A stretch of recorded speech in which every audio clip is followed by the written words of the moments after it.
Welcome to You Can Do It. Today we're looking at a catch can. So basically the story of this is a Mini Cooper S Gen 2 R56 engine. We completely rebuilt the engine. We put new piston rings in it. So we got rid of that horrible situation where it just burns oil like crazy. So it's a brand new engine basically, all been redone, new piston rings and everything. And we fitted a catch can. So this is now done about just over 5,000 miles on a new engine. And we'll have a look, shall we? We'll open up the catch can and see what we've got inside it. Now, the weather has been chucking it down with rain and things. It's been very damp and humid. So there's a lot of moisture in the air. So you would expect the catch can to have some milky, frothy stuff in the top, because that's what happens because of all the condensation in the air. Condenses when it comes through and hits the catch can, which is colder.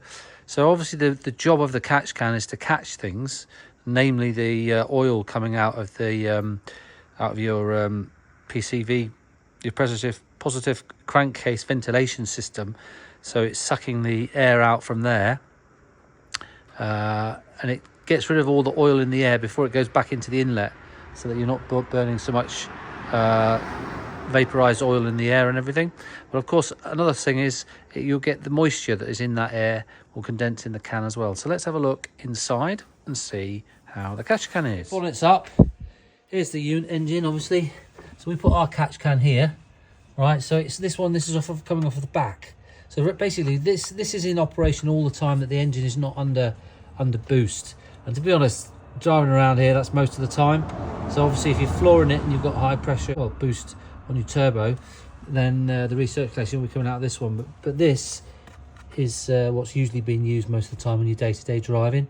And you've got a high vacuum on there, so it goes from here down through in here into the catch can, through the baffles, yeah, and then it comes back out there down into your inlet manifold and then into your engine. This one I can put a link on the description for it, but this one's quite a neat one. It's got a little look there, you can see I've definitely got something in it. That's after 5,000 miles and it was completely clean.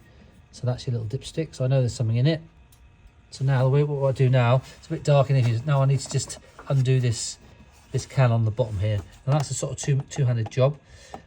So let me do that, and then we'll have a look at what's in it. Okay, I took it off its little bracket just to make it a little bit easier for me to take this cup off. So this is what we've got off. Look at that cup of coffee.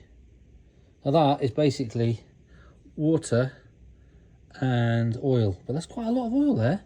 So that just shows you how much of this oil burning is coming from here, because you've got a lot of vacuum here and you've got oil in the air, atomized oil, and that's just like sucking.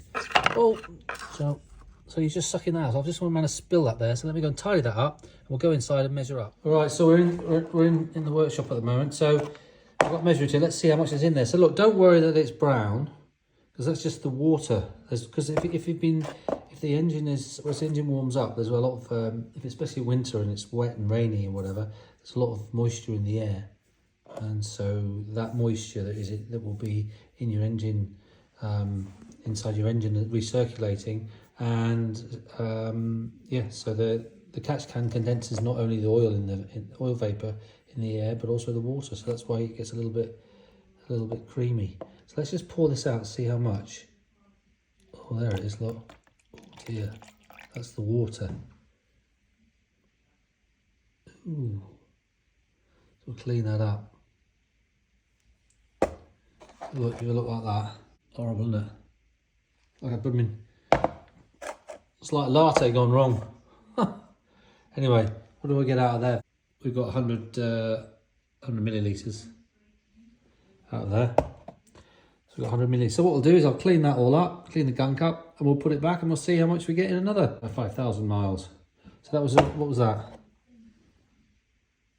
100 millilitres. But of course, this was actually during coming into winter. So now if it's winter time, you might find you get more water because the air is more, it's dense, obviously. It's denser and it's got more water in it, which is the most important bit. So anyway, it's done its job. It stopped all that crap going through. So yeah, let's clean that up and put it back together again. Right, that's all cleaned up. Let's get it all back together again. All right, so that's all done up nice and tight. That's back fixed. That's all done and clean. So that video was what we found in the catch can after 8,000 kilometers or 5,000 miles on a newly built engine, say the weather's been really cold and damp, which is why we had some of the water in there, and the oil. So that oil, the oil was all coming from there, the oil vapor, because you've got a high vacuum on there when you've got no boost on your turbo. So hope this video's been helpful for someone out there. Just to show that a catch can does actually do something. It's not going to keep your valves clean if you've got a direct injection engine like this. You know, it's best to try and run some cleaner through there, which will be another video. But anyway, the catch can does actually do stuff. It does get some of the oil, stop some of the oil coming from there and being back through. Okay, so for those people who say it doesn't do anything, it does. Anyway, hope you found this video helpful. Please subscribe to the channel, it really helps us. And just remember, you can do it, and see you on the next video.